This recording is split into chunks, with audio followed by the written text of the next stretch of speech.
আপনারা সবাই জানি গত স্বশাসিত জেলা পরিষদ নির্বাচনে আমি বেশি দূরে যাব না। গত স্বশাসিত জেলা পরিষদ নির্বাচনে সারা ত্রিপুরা রাজ্যের যতজন এমডিসি থেকে সবচেয়ে বেশি ভোটে আমি জয় হয়েছে, সেটা আমাদের যতজন এমডি সেই ভোট পাইনি।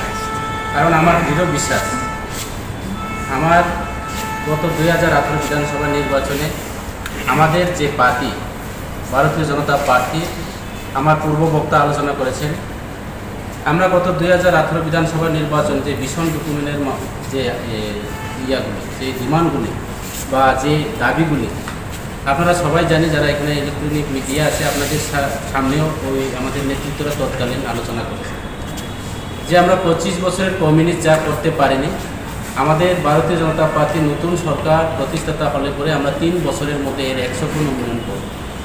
কাজে বর্তমান আমাদের 5 বছর পরিপূর্ণ হতে আর মাত্র 4-5 মাস বাকি।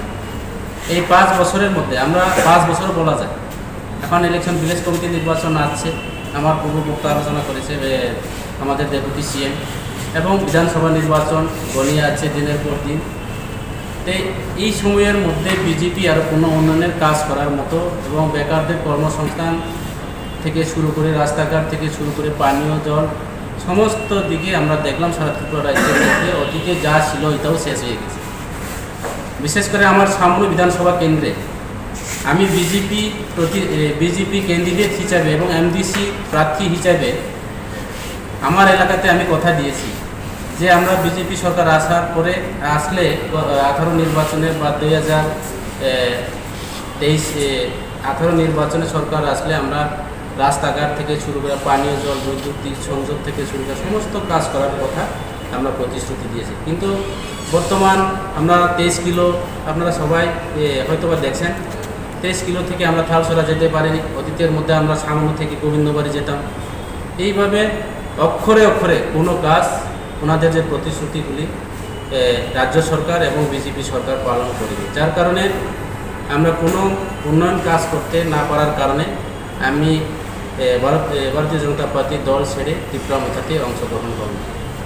তো এখানে পরিষ্কার রাজনীতি কেবল ব্যক্তিগত শত্রু নয়, কোনো বিজেপি বিরুদ্ধে লড়াই করার জন্য বা কোনো ব্যক্তির বিরুদ্ধে লড়াই করার জন্য আমি ত্রিপুরা মুথাতে আসিনি।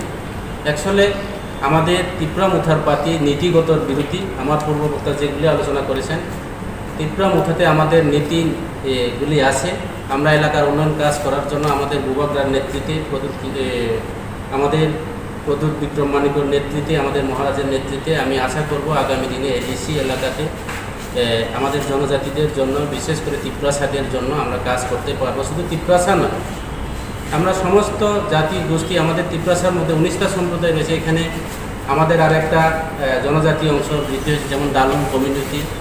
এই 20টা সম্প্রদায় সহ সমস্ত পাহাড়ি বাঙালি আমরা দেখলাম ত্রিপুরা রাজ্যের বিভিন্ন জায়গাতে আমাদের বাঙালি বন্ধুরা ত্রিপুরা মুথাতে অংশগ্রহণ করেছেন, চাকমা বন্ধুরা, দালং, সমস্ত জাতি গোষ্ঠী আমরা এখানে অংশগ্রহণ করতে শুরু করি। কাজে আগামী 2023 নির্বাচনে নিশ্চিত ভারতীয় জনতা পার্টি কী হবে না হবে সেটা তাদের ব্যাপার। আমি জেপি নাড্ডার প্রোগ্রামের বিষয় নিয়ে কিছু আলোচনা করব। গত যে আমাদের কুমিল্লার যে প্রোগ্রামগুলি আপনারা হয়তোবা জানেন, আমি নিজে ভারতীয় জনতা পার্টি একজন দায়িত্ব নিয়ে কাজ করেছি দীর্ঘ 17 বছর ধরে ভারতীয় জনতা পার্টি। আমাদের মোর্চা সংগঠন সব প্রায় 60টা সংগঠন আমাদের রয়েছে। প্রত্যেকটি মণ্ডলে আমরা 20 থেকে 21 জন কমিটি নিয়ে, মণ্ডল কমিটি, কিষাণ মোর্চা, জনজাতি মোর্চা, যুব মোর্চা, এইভাবে করে আমাদের 7টা মোর্চা আছে।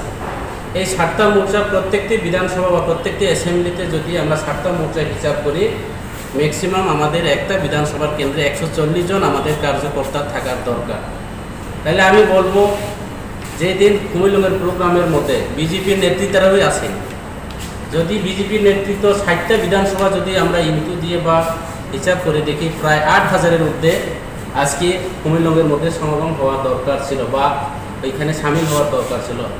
এখানে সরকারের তথ্য রিপোর্টে আমরা পেয়েছি, শুনছি এখানে 5000-এর ঊর্ধ্বে জনসংখ্যা হতে পারে না, যার কারণে আমার দৃঢ় বিশ্বাস পাহাড়ে বিজেপি নেই, মুছে যাচ্ছে।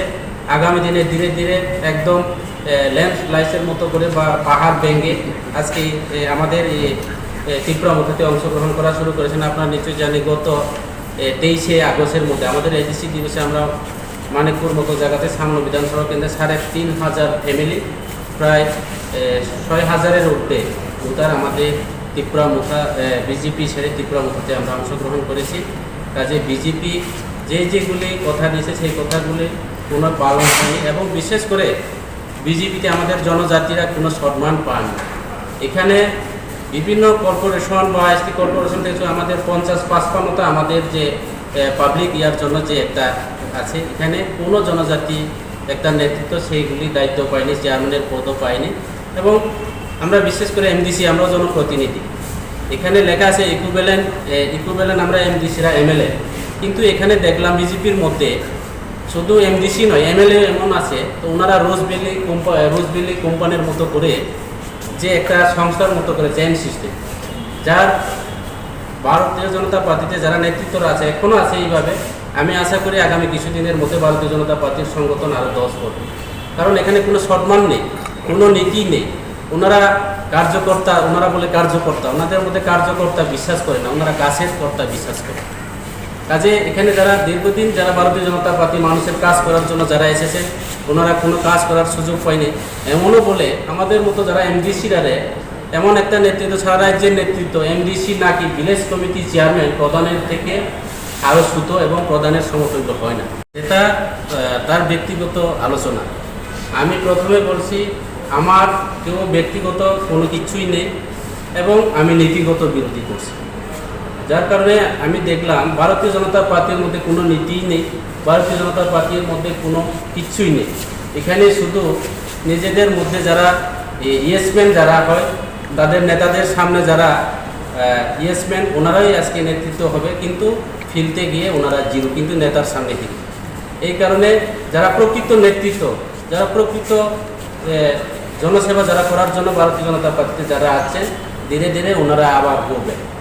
এইভাবে শুরু হচ্ছে বিজেপির মধ্যে। এখানে কেউ কোনো ব্যক্তিগত কেউ শত্রু নেই, রাজনীতি কেউর সঙ্গে কোনো ব্যক্তিগত চিরশত্রু নয়। আমরা ত্রিপুরা মুথা হয়ে আমি আবারও বলবো, আমরা নীতিগত শত্রু, বিজেপির মধ্যে কোনো নীতি নেই, যার কারণে আমরা বিজেপির বিরুদ্ধে লড়াই করার জন্য এবং এলাকার মানুষের কাজ করার জন্য, জনসাধারণ আমাদেরকে ভোট দিয়েছে, আমরা মানুষের সেবা করার জন্য আছি। কিন্তু আমরা ভিলেজ কমিটি মেম্বার এবং চেয়ারম্যানের থেকে আরও সমতুল্য হয় না। কাজে সেই দলে থেকে আমরা জনসাধারণের কাজ করা, এলাকার উন্নয়নের কাজ করা সেটা সম্ভব না, তাতে আমরা থাকা সেটা ঠিক নয়। কাজে আগামী দিনে আমাদের এমডিসিরা আরও আসবে ত্রিপুরা মুথাতে, সেটা নিশ্চিত। আগামী বিধানসভা নির্বাচনে আমার ডেপুটি সিএমের অনুমতি নিয়ে আমি বলতে চাই যে আমরা সারা ত্রিপুরা রাজ্যের প্রত্যেকটি বিধানসভা নির্বাচনে ত্রিপুরা মুথা আশা করে লড়াই করবে এবং আমরা জিতব।